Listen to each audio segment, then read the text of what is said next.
મારા સહયોગી અજય ચાવડા અત્યારે આપણી સાથે જોડાઈ રહ્યા છે. અજય, સૌથી પહેલાં તો ગુડ મોર્નિંગ. જણાવો સમાચારોના બેસિસ પર કયા કયા સ્ટોક્સ આજે ખાસ વોચ લિસ્ટમાં એડ કરીશું? જી બિલકુલ, ગુડ મોર્નિંગ. તો સમાચાર સ્પેસિફિક જોઈશું. આજે ઘણું બધું લાંબુ લિસ્ટ છે. સ્ટોક સ્પેસિફિક જોઈએ તો શરૂઆત દિગ્ગજ કંપની રિલાયન્સ ખાસ કરીને જોયું. ત્યાં જોઈશું મેટા જે એઆઈ ડેટા સેન્ટર બનાવવા માટે રિલાયન્સ સાથે જે ખાસ કરીને કરાર કર્યા છે. એમાં જોઈશું ભારતમાં એઆઈ આધારિત ડેટા સેન્ટર ખાસ કરીને ત્યાંથી ભાડે આપશે અને એમાં 168 મેગાવોલ્ટ ડેટા સેન્ટર બનાવવા માટે જે રિલાયન્સ છે એના સાથે ખાસ કરીને જે કરાર કર્યા છે. તો ઘણા મોટા સમાચાર છે ને મેટા સાથે જે ખાસ કરીને કરાર કર્યા છે. તો રિલાયન્સ ખાસ કરીને આજે ફોકસમાં રહી શકે છે. નેક્સ્ટ ઓવરઓલ વાત કરીએ તો એનએલસી ઇન્ડિયા અહીંયા બી જો ખાસ કરીને જે પ્રમાણે સમાચાર છે જે કંપનીનો આપણને ખબર છે ઓએફએસ આપણને ઓપન થયો હતો, જેમાં આજે રિટેલ માટે જે કંપનીનો ઓએફએસ ઓપન થવા જઈ રહ્યો છે એમાં 1% આજુબાજુ આપણે ગ્રીન શૂ ઓપ્શન ખાસ કરીને ત્યાંથી જે મળશે અને નોન રિટેલમાં ઓલમોસ્ટ જો 5 ગણો ભરાયો હતો. ક્યાંને કાંઈ રિસ્પોન્સ સારો મળ્યો છે તો આજે બી ખાસ ફોકસમાં રહી શકે છે. નેક્સ્ટ વાત કરીએ તો ઇન્ટરગ્લોબ એવિએશન એટલે ઇન્ડિગો ખાસ કરીને આજે ફોકસ છે ક્રૂડની પ્રાઇસના લીધે તો ફોકસમાં છે જ, પણ ખાસ કરીને જોઈશું ક્રૂડની કિંમતો વધવાથી જે એવિએશન ટર્બાઇન ફ્યુઅલ છે એના ભાવમાં પણ જો ઓલમોસ્ટ 10% વધારો કર્યો છે.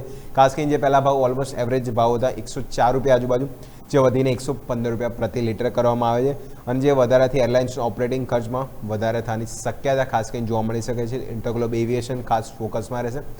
નેક્સ્ટ વાત કરીએ તો દિક્સોન ટેક અહીંયા બી ખાસ કરીને જોઈશું જે કંપનીએ જેમટેક ટેકનોલોજી વચ્ચે જે જેવી ખાસ કરીને કર્યા છે. જેમાં જો ઓલમોસ્ટ દિક્સોનનો 60% આજુબાજુ હિસ્સેદારી છે અને જો જેમટેકની વાત કરીએ તો 40% આજુબાજુ સ્ટેક અહીંયાથી જેમટેક રહેશે. બંને કંપની મળીને જે નવી સ્ટાઇલે ખાસ કરીને જોઈશું ઓપ્ટિકલ ટ્રાન્સફર સર્વિસીસ એસએફએસ અને બોસા જેવા ટેલિકોમ પ્રોડક્ટ ખાસ કરીને એની મેન્યુફેક્ચરિંગ કરવાની છે અને જોઈશું ટેલિકોમ ફાઇબર ઓપ્ટિક પ્રોડક્શનમાં મેન્યુફેક્ચરિંગ અને સપ્લાય માટે ખાસ કરીને આ જોઈશું જેવી થઈ જાય અને જેવી ખાસ કરીને જોઈશું દિક્સોન માટે સારી વસ્તુ છે તો પોઝિટિવ રિએક્શન ખાસ જોવા મળી શકે છે.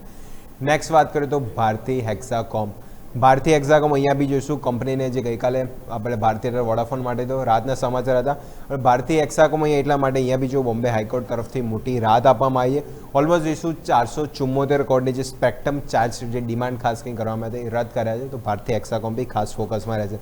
નેક્સ્ટ ઓવરઓલ વાત કરીએ બંને ફાર્મા કંપની તો અજંતા ફાર્મા અહીંયા બી કારણ કે જો કંપની ઓલમોસ્ટ જોઈશું આજે 1024 કરોડની જે બ્લોક ડીલ સંભવ છે એમાં પ્રમોટર એન્ટિટી ઓલમોસ્ટ 2.8% જેવો હિસ્સો વેચી છે. સામે એબ્ઝર્વ જો તો કોટક મહિન્દ્રા મ્યુચ્યુઅલ ફંડ 624 કરોડ હિસ્સો પણ ખરીદ્યો છે અને આદિત્ય બિરલા મ્યુચ્યુઅલ ફંડે જોઈશું 1.1% હિસ્સો ઓલમોસ્ટ 400 કરોડ આજુબાજુ, એટલે પ્રમોટર વેચી રહ્યા છે. પણ સામે જોઈશું મ્યુચ્યુઅલ ફંડ પૂરેપૂરું એબ્ઝર્વ અહીંયાથી કરતું જોવા મળ્યું હતું. નેક્સ્ટ ઓવરઓલ વાત કરીએ તો એમક્યોર ફાર્મા બી ખાસ કરીને જોઈશું કોટક મહિન્દ્રા જે મ્યુચ્યુઅલ ફંડ છે જે 36 લાખ શેર ખાસ ક્યાંથી ખરીદ્યા છે અને ખરીદવામાં જોઈશું જેમાં કેપિટલ અને બીસી ઇન્વેસ્ટમેન્ટ પાસે એ ખાસ કરીને કરવામાં આવે છે. ટ્રાન્ઝેક્શન કિંમત ઓલમોસ્ટ જોઈએ તો ખાસ કરીને જોઈશું ફ્લોર પ્રાઇસ 1700 રૂપિયા પ્રતિ શેર આજુબાજુ અને ડીલની વેલ્યુની વાત કરીએ તો 600 કરોડ આજુબાજુ જે ડીલની વેલ્યુ જોવા મળી હતી અને જો કોટકનો ફિલહાલ હિસ્સો જોઈશું તો નિયર બાય 2% આજુબાજુ જોવા મળ્યો હતો. નેક્સ્ટ ઓવર વાત કરીએ તો IT company OFSS Oracle finance services કારણ કે યુએસ બેઝ એની કંપની છે એના આજે નંબર્સ આવવાના છે. ખાસ કરીને નંબર્સ ઇપીએસ અને જે અનુમાન છે તો બહુ જ બેટર જોવા મળે તો એ જ રિએક્શન ઓરેકલમાં પણ ખાસ કરીને જોવા મળી શકે છે. નેક્સ્ટ વાત કરીએ તો ઓર્ડર સ્પેસિફિકમાં જોઈશું એફકોન્સ ઇન્ફ્રા ટોટલ અહીંયા જોઈશું સારો મોટો ઓર્ડર મળે છે જે વાંધવાન બંદરમાં જે બ્રેક વોટરના પ્રોજેક્ટ અને માટે જે એલઓએ મળ્યા છે.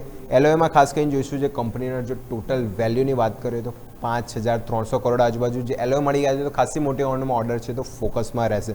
અને નેક્સ્ટ વાત કરીએ તો જોઈશું જેમાં હિન્દુસ્તાન ઝિંક કારણ કે જો સોના ચાંદીવાળા સ્ટોક ફોકસમાં છે કારણ કે જે જોઈશું ચાંદીમાં જે હેવી કરેક્શન જોવા મળ્યું 6 મહિનાના નીચલા ઓલમોસ્ટ 2025 ડિસેમ્બરની પ્રાઇસ પર સિલ્વર આવી ગયું છે. તો હિન્દુસ્તાન ઝિંક અને મુથુટ ફાઇનાન્સ કારણ કે જો સિલ્વર સાથે સોનામાં પણ ઘટાડો આવ્યો છે. સોનું બી ઓલમોસ્ટ જો 6 મહિનાના તળે અહીંયા બી છે અને ખાસ કરીને 2025 આજુબાજુ અને $4200 આજુબાજુ ગોલ્ડની કિંમતો બી પહોંચતી જોવા મળી છે. તો આપણે ખાસ કરીને મુથુટ ફાઇનાન્સ હિન્દુસ્તાન ઝિંક બંને સ્ટોક બી ફોકસમાં આજે રહી શકે છે.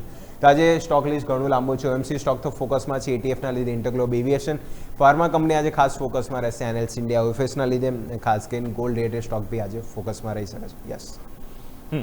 તો આ તમામ સમાચારો છે, અપડેટ્સ છે કે જે ધ્યાન પર રાખીશું. આભાર અજય આપનો અમારા સાથે જોડાવા માટે.